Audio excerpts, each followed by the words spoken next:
ओम नारायणे नमः। श्री एकादशी माता की जय। एकादशी वाले दिन भगवान विष्णु के साथ एकादशी माता का भी पूजन किया जाता है। आज के दिन एकादशी माता की व्रत कथा भी अवश्य पढ़नी और सुननी चाहिए।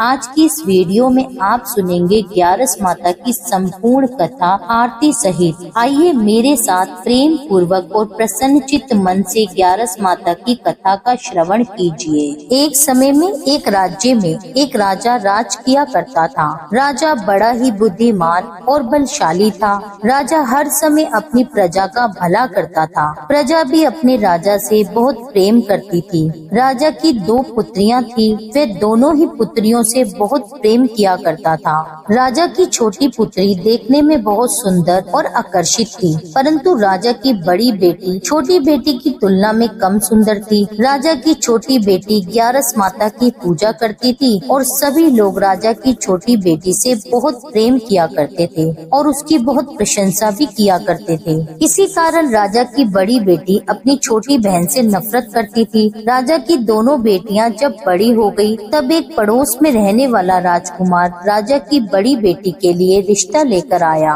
परंतु जैसे ही उस राजकुमार की नजर राजा की छोटी बेटी पर पड़ी, तो वह राजकुमार राजा की छोटी बेटी पर मोहित हो गया और उससे पहली ही नजर में प्रेम कर बैठा। राजकुमार ने राजा की बड़ी बेटी के साथ विवाह करने से मना कर दिया और उसने राजा से कहा कि मैं आपकी छोटी पुत्री से विवाह करना चाहता हूँ। जिसके बाद राजा की बड़ी बेटी यह देखकर अपनी छोटी बहन पर बहुत क्रोधित हो गई और राजा की बड़ी बेटी अपनी छोटी बहन को अपना सबसे बड़ा शत्रु मानने लगी। राजा की बड़ी बेटी ने अपनी छोटी बहन से बदला लेने का निर्णय कर लिया, जिसके लिए उसने अपनी छोटी बहन को जान से मारने की योजना बनाई। राजा की बड़ी बेटी ने अपनी छोटी बहन को मारने के लिए सबसे पहले एक लड्डू में जहर मिलाकर उसे खाने के लिए अपनी बहन को दिया, लेकिन छोटी बहन द्वारा उस लड्डू को खाने के बाद भी छोटी बहन को कुछ भी नहीं हुआ। बड़ी बहन ये देखकर बहुत ही आश्चर्यचकित हो गई, लेकिन बड़ी बहन ने हार नहीं मानी और रात में जब वह छोटी बहन अपने कमरे में सो रही थी, तब एक मटके में सांप रखकर उसके कमरे में छोड़ दिया, लेकिन सांप भी छोटी बहन का कुछ भी नहीं बिगाड़ पाया। जिसके बाद बड़ी बहन ने अपनी छोटी बहन से कहा कि चलो हम लोग कुएं में से पानी भरकर लाते हैं। जिसके लिए वह अपनी छोटी बहन को पानी भरने के बहाने कुएं के पास ले गई और उसने अपनी छोटी बहन को कुएं में धक्का दे दिया, लेकिन छोटी बहन को तब भी कुछ नहीं हुआ, क्योंकि हर बार ग्यारस माता उसकी रक्षा कर रही थी और उधर बड़ी बहन अपने सारे प्रयासों में असफल हो रही थी, जिसके कारण वह और अधिक क्रोधित होती जा रही थी। अपनी छोटी बहन से जाकर उसने स्वयं ही पूछ लिया। उसने अपनी छोटी बहन से पूछा, तुमको पता है कि भगवान ने सबकी मृत्यु एक निश्चित समय पर लिखी हुई है और कैसे तुम्हारी मृत्यु होगी, क्या तुम जानती हो? तब छोटी बहन ने बड़ी बहन को बताया, हाँ मैं जानती हूँ मेरी मृत्यु कैसे होगी। छोटी बहन से यह सुनकर बड़ी बहन मन ही मन बहुत प्रसन्न हुई और उसने अपनी छोटी बहन से कहा कि तुम मुझे अपनी मृत्यु का राज बताओ। छोटी बहन ने अपनी बड़ी बहन से कहा कि मेरी मृत्यु तो एक तोते में है। जो तोते के गले में एक हार है, उससे मेरी मृत्यु होगी। जब तक कोई भी व्यक्ति तोते को मारकर वह हार अपने गले में पहनेगा तो मैं मूर्छित हो जाऊंगी और जैसे ही उस हार को अपने गले से उतारेगा तो मैं वापस से जीवित हो जाऊंगी। अपनी छोटी बहन का यह राज सुनकर बड़ी बहन बहुत प्रसन्न हो गई और उसने अपनी छोटी बहन को मारने के लिए उसके पालतू तोते को ढूंढना शुरू कर दिया और छोटी बहन को इस बात का आभास भी हो गया था कि कोई उसकी जान लेना चाहता है। जिसके लिए वह अपने पिता के पास गई और उसने अपने पिताजी से कहा कि हे पिताजी, मेरी मृत्यु के बाद आप मुझे जलाइएगा मत, बल्कि आप मुझे अपनी पुरानी वाली हवेली में एक पलंग पर लेटाकर छोड़ दीजिए। अपनी छोटी लड़की की यह बात सुनकर राजा बड़ा ही हैरान हुआ। राजा ने अपनी बेटी से पूछा,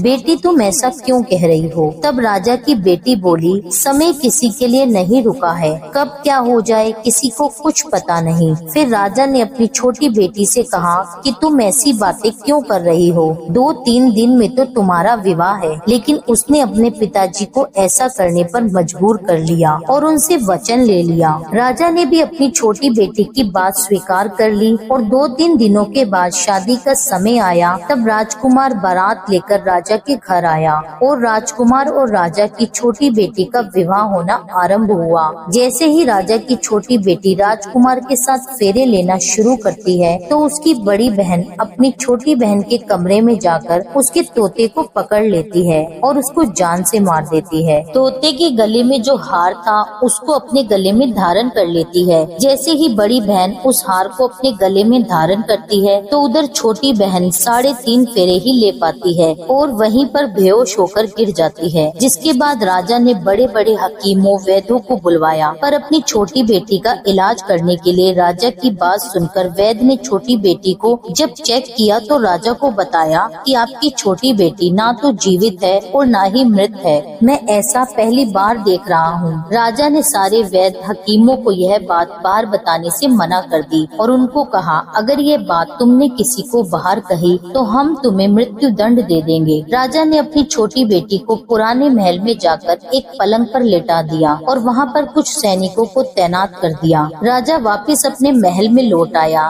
राजा की बड़ी बेटी अपने पिताजी के पास आई और कहने लगी, पिताजी, अगर ये शादी संपन्न नहीं हुई तो आपकी इज्जत का क्या होगा? आप कहें तो मैं आपकी इज्जत बचाने के लिए राजकुमार से विवाह करने के लिए तैयार हूँ। जिसके बाद राजा ने अपनी बड़ी बेटी की बात मान ली और राजा ने अपनी बड़ी बेटी को छोटी बेटी का जोड़ा पहनाकर विवाह मंडप में बिठा दिया। परंतु राजकुमार ये जान गया कि ये राजा की छोटी बेटी नहीं है बल्कि ये राजा की बड़ी बेटी है। लेकिन जब राजकुमार ने विवाह करने से मना किया तो सभी लोगों ने राजकुमार को विवश करके बचे हुए फेरों को संपन्न करा दिया और विवाह करवा दिया। जिसके बाद राजकुमार राजा की बड़ी बेटी को अपने साथ महल में ले गया। अब राजकुमार राजा की बड़ी बेटी से न तो बात किया करता था और न ही उसको पसंद करता था। राजकुमार ने ये फैसला लिया था कि वह अपनी प्रेमिका को ढूंढ कर रहेगा और यह जान कर रहेगा कि उसके साथ क्या हुआ है। एक दिन राजकुमार अपने घोड़े पर सवार होकर राजा के पुराने महल के पास पहुंच गया, जहां पर उसने कुछ सैनिकों को देखा। महल के पास पहुंचकर राजकुमार ने ध्यान से देखा तो वह समझ गया कि यह तो हमारे ससुर जी का महल है। तब राजकुमार ने सैनिकों से पूछा कि तुम लोग यहाँ क्या कर रहे हो और इस महल के अंदर उस पलंग पर कौन लेटा है? जिसके बाद सैनिकों ने बताया कि यहाँ पर राजा की छोटी बेटी है। यह सुनकर राजकुमार बहुत ही प्रसन्न हुआ और वह तुरंत अपनी प्रेमिका के पास पहुँच गया और उसकी सेवा करने लगा। जैसे ही रात हुई तो राजा की छोटी बेटी उठकर खड़ी हो गई। राजकुमार ये देखकर बहुत खुश हो गया और उसने उससे पूछा कि तुम यहाँ क्या कर रही हो? तुम मेरे साथ मेरे महल में चलो। राजा की छोटी बेटी ने राजकुमार को सारी बातें बता दी कि मेरी जान एक तोते में बसी थी और मैंने यह बात सिर्फ अपनी बड़ी बहन को बताई थी और मैं जानती हूँ कि उसने ही मुझे मारने का प्रयास किया है। उसके पास एक हार है जिसको वह सुबह पहन लेती है और शाम में उतार देती है। जब तक वह हार सुबह के समय पहनी रहती है तब तक मैं मूर्छित रहती हूँ और जैसे ही वह हार को उतार देती है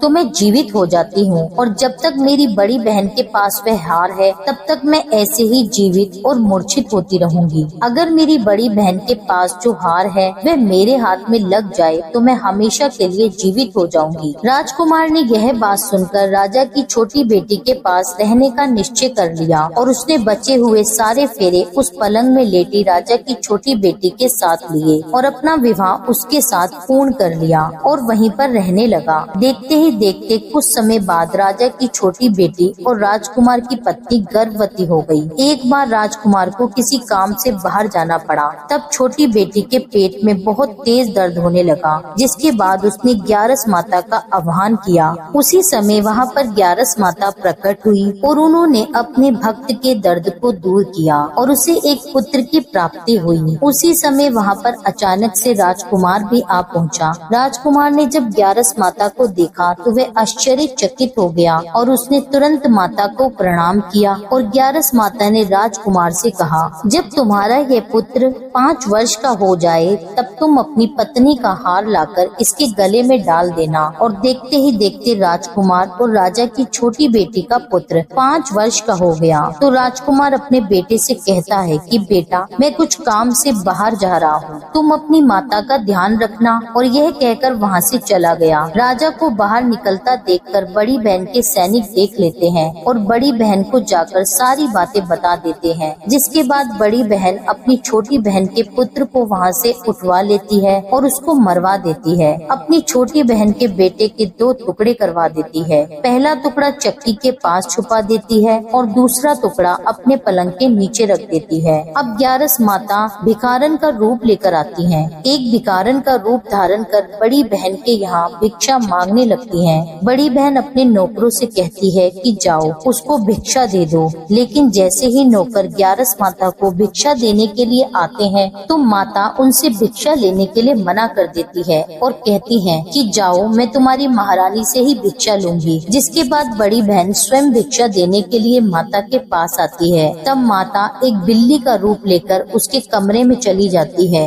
और वहाँ पर छोटी बेटी के पुत्र के 2 टुकड़ों को आपस में जोड़ देती है और उसे जीवित कर देती है। उसे वहाँ से ले जाती है। राजकुमार अपने पुत्र को लेकर अपनी पत्नी के पास जाता है और उससे कहता है कि तुम इसका ध्यान रखना। अगर तुम इस बच्चे का ध्यान अच्छे से रखोगी तो मैं तुमसे बात करूँगा। एक दिन राजकुमार अपने पुत्र से कहता है कि तुम मम्मी के गले का हार मांग लो। जिसके बाद राजकुमार का बेटा मम्मी के पास जाकर कहता है कि मम्मी मुझे तुम्हारा हार चाहिए। यह सुनकर पहले तो बड़ी बहन बहुत ही क्रोधित होती है। फिर उसको ये याद आता है कि राजकुमार ने कहा था अगर मैं इस बच्चे का ध्यान अच्छे से रखूंगी तो वह मुझसे बात करेंगे। जिसके कारण वह हार उस बच्चे को दे देती है और वह तुरंत हार ले जाकर अपने पिताजी को दे देता है। और तभी राजकुमार अपने बेटे को लेकर वहाँ से जाने लगता है तो उसकी पत्नी से कहता है कि तुम हमारे लिए खाना बनाकर रखना, मैं शाम को आकर तुम्हारे साथ खाना खाऊंगा।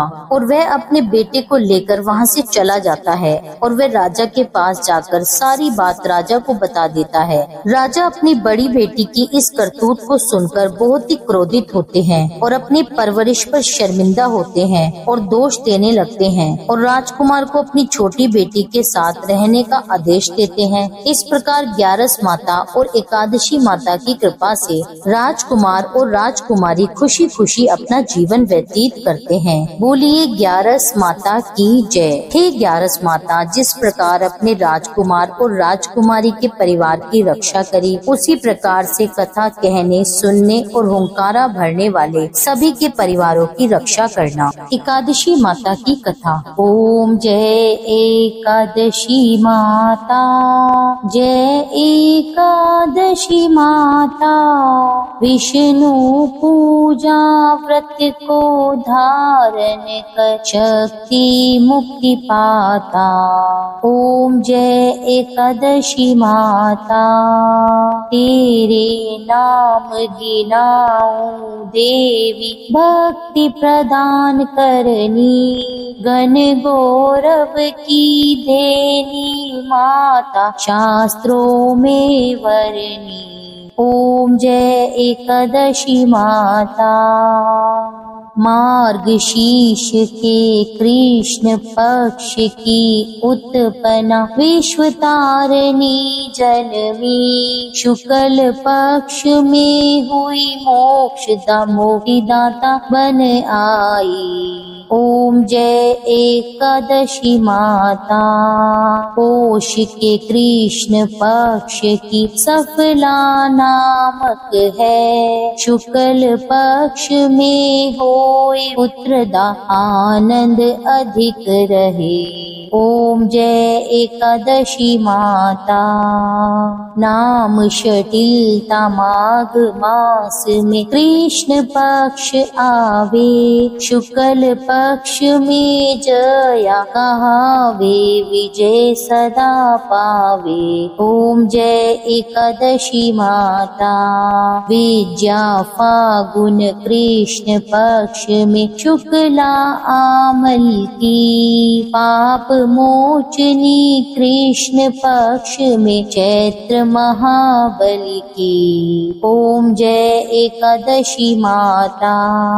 चैत्र शुक्ल में नाम कामदा, धन देने वाली, नाम वरुथिनी कृष्ण पक्ष में वैशाख महावाली। ओम जय एकादशी माता।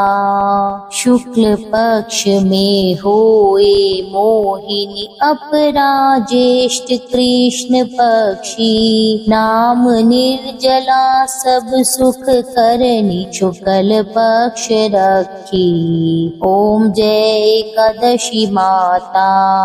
योगिनी नाम आषाढ़ में जानो कृष्ण पक्ष करनी, देवशयनी नाम कहायो शुक्ल पक्ष धरनी। ओम जय एकादशी माता। कामिका श्रावण मास में आवे कृष्ण पक्ष कहिए, श्रावण शुक्ला होए पवित्र आनंद से रहिए। ओम जय एकादशी माता। अजाभाद प्रद कृष्ण पक्ष की परिवर्तनी शुक्ला, इंदिरा आश्विन कृष्ण पक्ष में व्रत से भव सागर निकला। ओम जय जय एकादशी माता। पंपकुशा है शुक्ल पक्ष में आप हरनहारी, रमा मास कार्तिक में आवे सुखदायक भारी। ओम जय जय एकादशी माता। देवोत्थानी शुक्ल पक्ष की दुख नाशक मैया, पावन मास में करु विनती पार करो नैया। ओम जय एकादशी माता। परमा कृष्ण पक्ष में होती जन मंगल करती, शुक्ल मास में होए पद्मिनी दुख दरिद्र हरणी। ओम जय एकादशी माता। जो कोई आरती एकादशी की भक्ति सहित गावे, जन गुरुदिता स्वर्ग का वासा निश्चय वह पावे। ओम जय एकादशी माता। यह थी एकादशी माता की संपूर्ण कथा और आरती सहित। उम्मीद करती हूँ यह वीडियो आपको पसंद आया होगा। कथा अच्छी लगी हो तो इसके लिए मेरे चैनल को सब्सक्राइब कर लीजिए। वीडियो को लाइक करके कमेंट में लिख दीजिए 11 माता की जय। मिलती हूँ आपसे एक अगली वीडियो में, तब तक के लिए जय श्री राधे।